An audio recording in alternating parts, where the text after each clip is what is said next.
Actually have 11 motions to act on this evening, and Commissioners, we are going to change the way we do things just a little bit in an effort to provide more transparency to the public.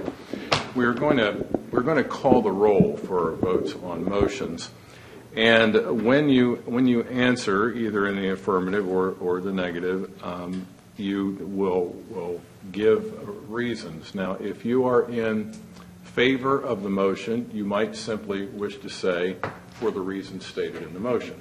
If you are against the motion, you might wish to say whatever reasons that come to your mind that you're against the motion. So that is on the record and becomes part of our public record. So, with that being said, our first item is subdivision 2021-19 Eastgate. Mr. Chairman, I move that we recommend approval of subdivision 2021-19 for Eastgate based on the record made during the public hearing and for the following reasons. 1, the applicant is seeking approval of a clustered subdivision within the GR, General Residential Zoning District, and the coastal area. The applicant is seeking clustered lots with a minimum area of 7,500 square feet. 2, the proposed subdivision will have no more than 88 lots on 36.71 acres. 3, the proposed project complies with the comprehensive plan in the zoning code. The clustered subdivision of single-family homes has a density of approximately 2.4 lots per acre. This is well below the permitted maximum density in the GR zoning district. 4, the proposed development will still comply with all DelDOT roadway entrance requirements. 5, the proposed subdivision meets the purpose and standards of the subdivision code, and the applicant has addressed the requirements of Section 99-9C of the code. 6, there will also be 14.48 acres of open space, which represents about 39% of the site. 7, the project will be served by central water and sewer. 8, the location is in the coastal area according to the current Sussex County Comprehensive Plan. The proposed subdivision is appropriate in this area according to the plan. 9, the subdivision at 2.4 lots per acre is based on a design that is superior to a standard subdivision that can have a maximum density of 4 lots per acre on this GR zoned land. The design includes more open space, tree preservation, and buffering than what would be achieved within a standard GR subdivision designed to maximize the density at 4 units per acre. 10, based upon the record, it is apparent that the applicant complied with the design process of Section 115-25. 11, the subdivision meets the purpose of the zoning and subdivision codes in the comprehensive plan in that it promotes the orderly growth, convenience, order, prosperity, and welfare of the county. 12, this preliminary approval is subject to the following. A, there shall be no more than 88 lots within the subdivision. B, final site plan shall confirm that at least 39% of the site remains as open space. C, the developer shall establish a homeowners association responsible for the maintenance of streets, roads, buffers, stormwater management facilities, and other common areas. D, the stormwater management system shall meet or exceed the requirements of the state and county. The final site plan shall contain the approval of the Sussex Conservation District for the design and location of all stormwater management areas and erosion and sedimentation control facilities.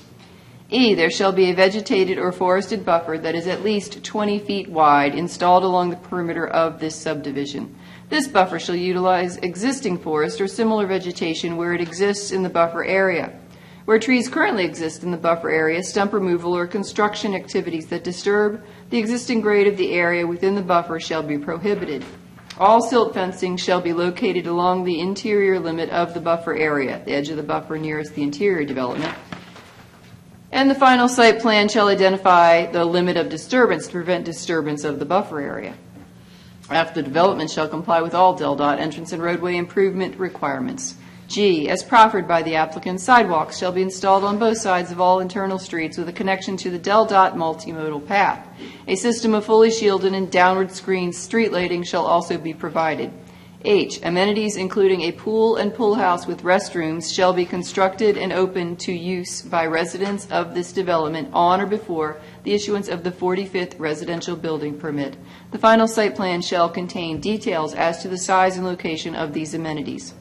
I, the subdivision shall be served by a publicly regulated central water system providing drinking water and fire protection. J, street design shall meet or exceed Sussex County standards. K, road naming and addressing shall be subject to the review and approval of the Sussex County Mapping and Addressing Department. L, construction, site work, and deliveries shall only occur on the site between the hours of 7 a.m. through 6 p.m. Monday through Friday and 8 a.m. through 2 p.m. on Saturdays. No Sunday hours are permitted. A 24-inch by 36-inch notice sign confirming these hours in English and Spanish shall be prominently displayed at the site entrance during construction. M, the applicant shall coordinate with the local school district regarding the location of a bus stop within the subdivision. If required by the school district, the location of the bus stop area shall be shown on the final site plan. N, any relocation of the Batson Branch tax ditch located on the site shall be in accordance with the approval of the Sussex Conservation District and DENREC. O, the final site plan and recorded restrictive covenants shall state that agricultural activities exist nearby, and they shall include the agricultural use protection notice. P, the final site plan and recorded restrictive covenants shall contain a hunting notice similar to the agricultural use protection notice, advising all homeowners that hunting activities may occur on nearby properties. Q, the final site plan shall include a landscape plan depicting all landscaping to be provided or preserved in all the buffer areas. The landscape plan shall also clearly show all forested areas that will be preserved. The landscape plan shall also identify all limits of disturbance within the site. R, the construction plan set shall include a detailed grading plan for the site. No building permit shall be issued for individual lots until an individual lot grading plan in conformance with the detailed grading plan has been supplied to and approved by Sussex County. No certificate of occupancy shall be issued until a lot grading certificate is submitted to the Building Code Department demonstrating general conformity with the individual lot grading plan. S, a revised preliminary site plan either depicting or noting these conditions must be submitted to the Office of Planning and Zoning. T, the final site plan shall be subject to the review and approval of the Planning and Zoning Commission. There you go. Second. Okay, it's been moved and seconded to approve subdivision 2021-19 Eastgate for the reasons stated in the motion. Ms. Hoey Stevenson, how do you vote? I vote yes for the reasons stated. Okay, Mr. Hopkins? Yes, for the reasons stated. Okay, Ms. Wingate? Yes, for the reasons stated in the motion. Chair votes yes for the reasons stated in the motion. The motion carries 4-0. Thank you.